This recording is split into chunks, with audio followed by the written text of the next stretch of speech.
Halo. Assalamualaikum warahmatullahi wabarakatuh. Alhamdulillahilladzi an'ama 'alaina bi'nimatil imani wal islam, asyhadu an la ilaha illallah wa asyhadu anna Muhammadan abduhu wa rasuluh. Rabbi shrah li sadri wa yassir li amri wa hlul 'uqdatam min lisani yafqahu qawli. Shadaqallahul adzim. Segenap Bapak Ibu yang hadir di ruangan ini yang saya hormati, dan segenap anak-anakku yang belajar di rumah yang berbahagia. Syukur kehadirat Allah Subhanahu wa taala. Pagi menjelang siang hari ini Bapak bisa menyampaikan acara pesantren Ramadan di MTS Nurul Islam dalam keadaan sehat walafiat, tidak kurang dari suatu apapun. Berharap mudah-mudahan kita bisa menunaikan puasa sampai beduk maghrib nanti dalam keadaan lancar, aman, enggak kelaparan, enggak kehausan. Amin, amin, amin, ya Rabbal Alamin. Shalawat dan salam mudah-mudahan senantiasa Allah curahkan kehadiran junjungan kita Nabi besar Muhammad sallallahu alaihi wasallam. Mugi-mugi kula lan panjenengan sedaya salah bahasa Indonesia. Mudah-mudahan kita semuanya diakui sebagai umat beliau kelak di hari kiamat. Amin, amin, ya Rabbal Alamin. Materi kita pada kesempatan siang hari ini, Bapak mau perkenalkan kepada anak-anak semua atau kepada siapa saja yang mendengarkan. Kita akan perkenalan dengan nama-nama setan. Ya. Dilanjutkan kembali materi kita pada kesempatan siang hari ini.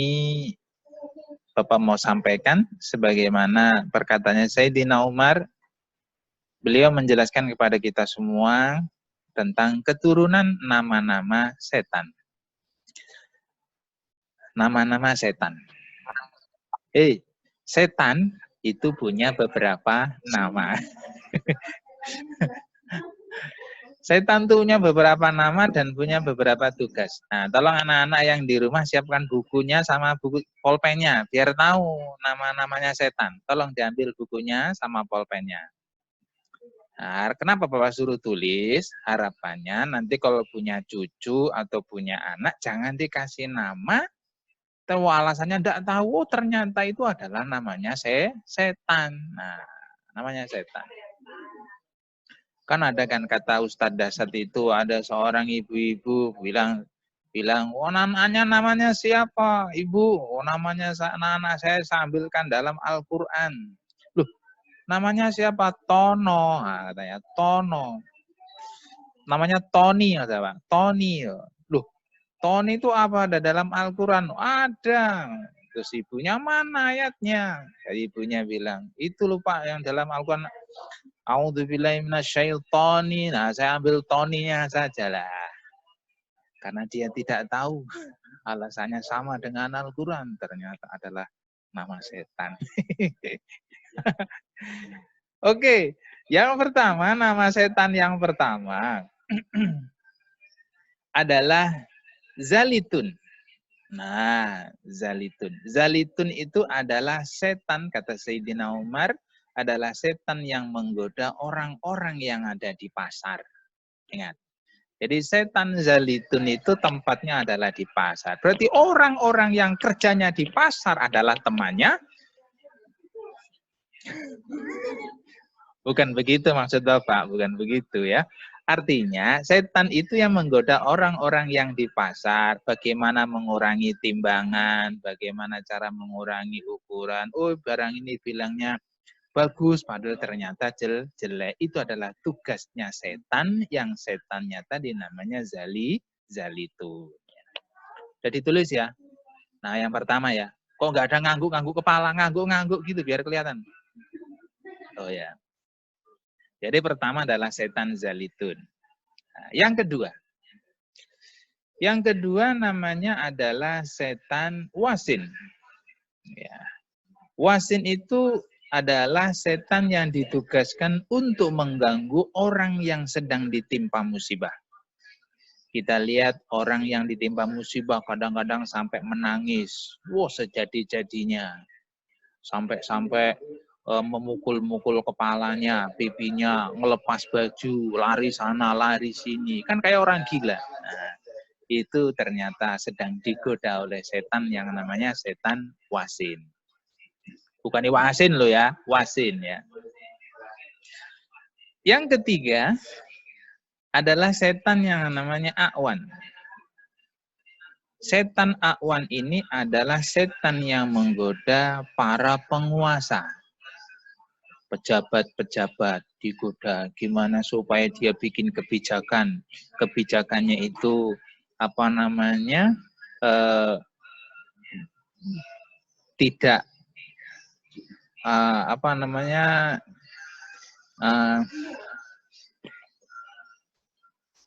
Menyusahkan kepada orang bawahan, tidak pada atasan. Itu namanya adalah setan A'wan. Yang berikutnya hafaf, setan yang namanya hafaf. Setan hafaf tugasnya adalah sahibus syarab, adalah setan yang menggoda para peminum minuman keras. Jadi orang yang minum minuman keras itu ternyata sedang digoda oleh setan yang namanya setan hafaf. Naudzubillahi min dzalik. Yang berikutnya, setan yang namanya murrah. Setan murrah itu tugasnya adalah sahibul mazamir. Setan yang menggoda kepada orang yang suka meniup trompet atau seruling. Mudahnya itu orang yang nyanyi-nyanyi, musik-musikan, sehingga melupakan kepada ibadah, melupakan kepada ilmu, tidak rajin belajar. Nah, ini adalah setan yang menggoda kepada orang yang suka kepada alat musik, namanya setan murrah. Makanya kan anak-anak kalau lihat bapak di sekolah itu ada anak main gitar kan, wow, gitar yang kecil itu oke, namanya ukulele. Nah, itu kan tak buanting langsung tak pecah kan ya. Nah, kenapa? Kenapa kalau sampai mainan itu berarti dia itu sedang digoda oleh setan yang namanya adalah murrah. Yang berikutnya setan yang namanya lakus, pakai L, jangan pakai R. Kalau R nanti rakus. Nah, ini L, lakus ya. Fahuwa sahibul majus, adalah setan yang menggoda orang majusi. Orang majusi itu orang yang menyembah api. Di Indonesia tidak ada, alhamdulillah, yang menyembah api ya. Yang berikutnya adalah setan yang namanya masud. Setan masud. Sud. Tugas setan masud adalah dia tukang atau membawa kabar yang kabar itu disampaikan kepada orang-orang, tapi ternyata kabarnya adalah bohong. Hoak. Hoax. Tidak ada kebenarannya. Contoh, umpama ini. Salah satu siswa MTS terkena corona. Umpama. Ternyata berita itu enggak benar. Nah, kalau yang benar gimana? Seluruh guru MTS kelaparan kalau dalam puasa. Lah itu benar itu. Kenapa? Puasa semuanya. Jadi yang tadi namanya masud tadi adalah setan yang tugasnya dia membawa kabar-kabar yang tidak ada kebenarannya sama sekali. Yang berikut ini penting ini. Ini setan yang berikut ini sangat penting. Ini perlu Bapak jelaskan dengan sejelasnya. Yang berikut adalah setan yang namanya dasim. Dasim. Nah, ini. Jadi kalau punya anak atau siapa saja jangan dikasih nama Dasim. Wow, namanya siapa? Muhammad Dasim. Jangan. Kenapa? Dasim itu adalah nama daripada setan. Setan Dasim itu punya tugas. Tugasnya apa? Nih. Setan Dasim itu adalah menggoda orang-orang yang ada di rumah. Gimana caranya?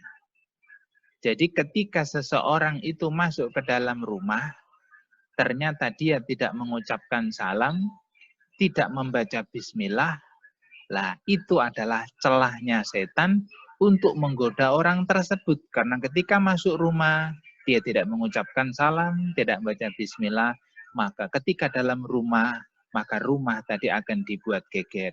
Suami akan cekcok sama istrinya. Istri akan cekcok kepada suaminya.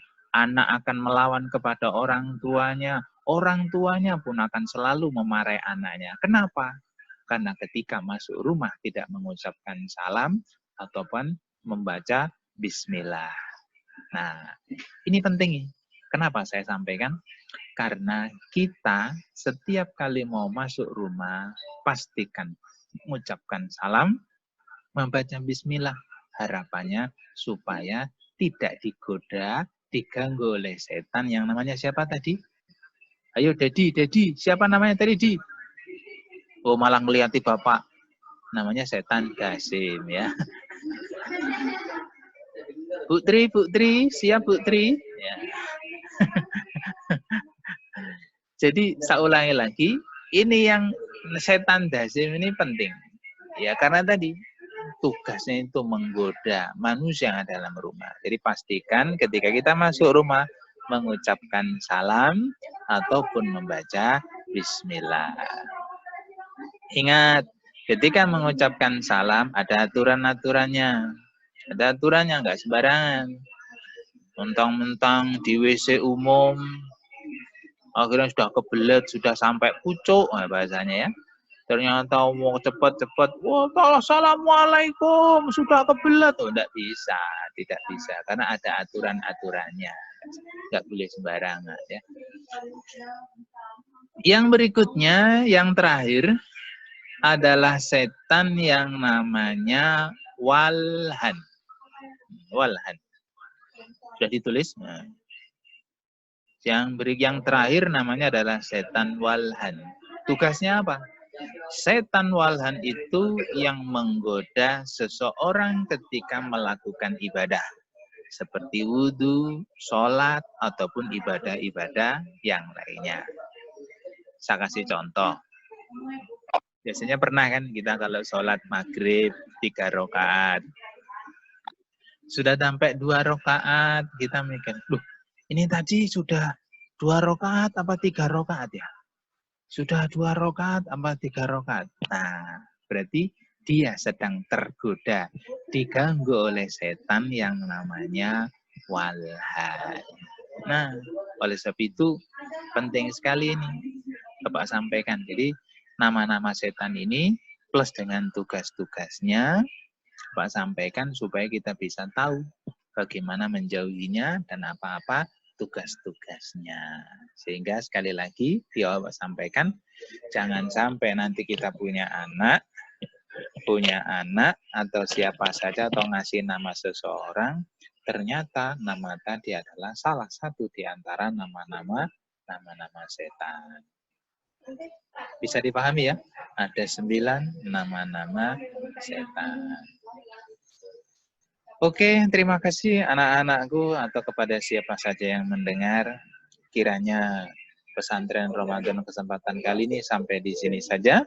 Mudah-mudahan apa yang Bapak sampaikan kesempatan kali ini ada manfaatnya bagi kita semuanya dan kita bisa mengambil hikmahnya. Salam sukses selalu. Mudah-mudahan puasanya kuat sampai beduk maghrib nanti dan tetap di rumah, tidak usah keluyuran.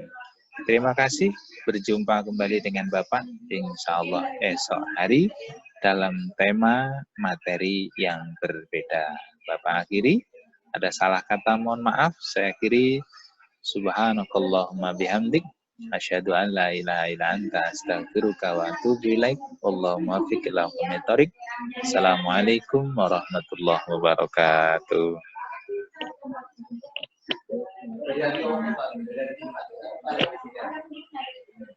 Tapi